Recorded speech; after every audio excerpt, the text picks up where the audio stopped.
Good morning from yammybtv. Wishing you all well today, sending loads of love. Hoping the day has been the best it possibly can so far.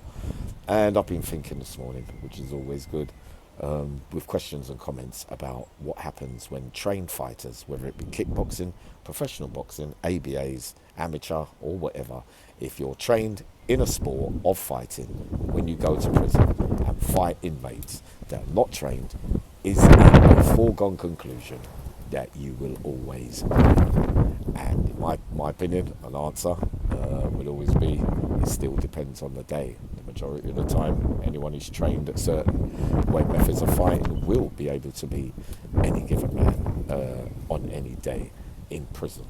But there are times when hard men fancy themselves as a row where just brutality, brute force alone can overcome a professional fighter. I've got to be careful what I say here with the names. I've had a couple of permissions, but a couple of permissions I haven't, and it's so bad because one of them was a real. I've never seen somebody last as long as that when they're fighting with staff. At least, yeah. I'll give you that one. But yep, I look back and I think about the Cat A's, and I think about a kickboxer named John A from the Midlands, and I think about another mate of mine from Wales. Called L, who used to take on all comers in the Cat A's as well. We've talked about him in the past, I think, on previous videos. Well, this other guy, John, he was a good fighter, trained physically, used to take everybody on the pads, do all the kung fu moves in the room, and not to do it this way and not to do it that way, not to come forward, to step backwards, had all the moves that you could ever imagine. People even paid him to train him. So, but this was going to be a big surprise, but not for me really, because I just know that how fights can go. So you still got to have the bottle, and you still got to want to have a go and fight back. It's not always a way. Just because you've got the fighting skills, it means on that day you're going to be able to use them. Very interesting that, I know. But anyway, L from Wales had the with John, the kickboxer, about some unpaid money, and he came up to him in the morning, first thing in the morning, as the door opens, and said, yeah, have you got my money? He'd been talking about it for a couple of days. He'd asked him, I felt, for on previous occasions, but he was still putting him off. So the John A was expecting him to come. So he's come ill, he's put it on him, and John has said, no, I can't get it for now. You're going to have to wait a week or so. L wasn't interested. Straight for the headbutt, one left hand. But John A didn't throw nothing back. It didn't even look like he was really hurt. But he fell down, and the other fella L got on top of him, and he beat him up. And everybody was watching, everybody was shocked because, and then everybody started taking a piss, started saying, well, look, you to be doing all that, but you couldn't throw one back, think about how his confidence is. But as a fighter, sometimes you can't fight or they say, there's a famous saying in it, you can't wrong and strong. Could have been a factor that day. Another one from South London, way back in the day, Delroy Matthews, what a man. Could box at the Albert Hall, I thought, in his young days. I knew him from Aylesbury. Great man. Very inspirational to me as well, from very young. But that's another story. But Delroy could fight, and he just didn't start fights for no reason. I put him at the top of the tree with some fighters. I don't really mention him, but many like him, who I rated highly in that game.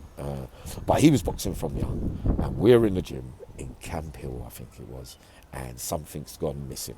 So we know about going to the gym, we know about concealing stuff in certain places, and you have to walk with it, you have to monitor it, you have to know where it is at all times, because things can drop out and you can lose them.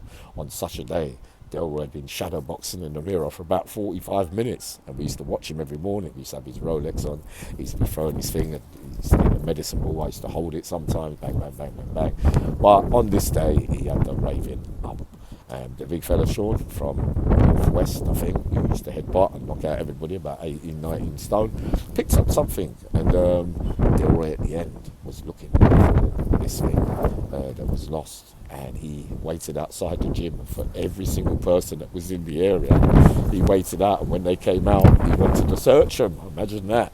Many took the search. After about 5 or 6, then someone whispered it was the big fella from North London. So now he's got outside the changing rooms and put it on him, and the big fella said, I don't know what you're talking about, and if it was me, you wouldn't be getting it back anyway, so don't talk to me like I'm.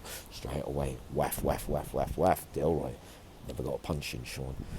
He fell down and it dropped out, and Delroy picked it up and walked off with it.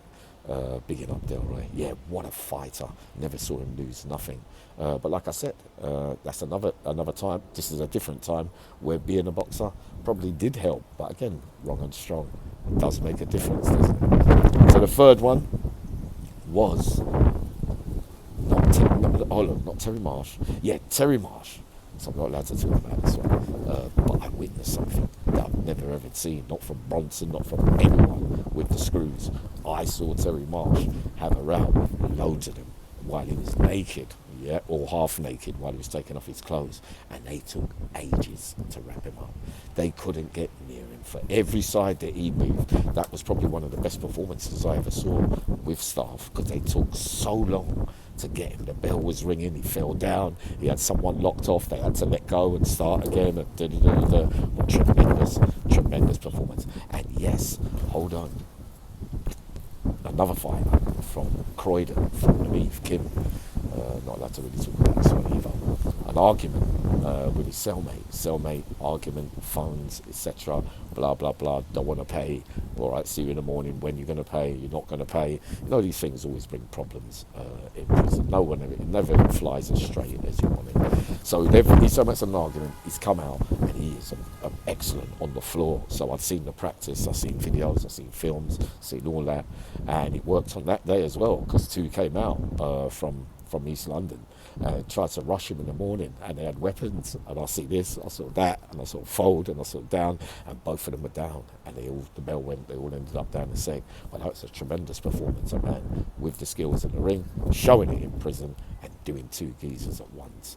Can I talk about any more? There was one more, I can't remember, but those are the ones for now. I'm going to be back up in a minute. I love you all dearly.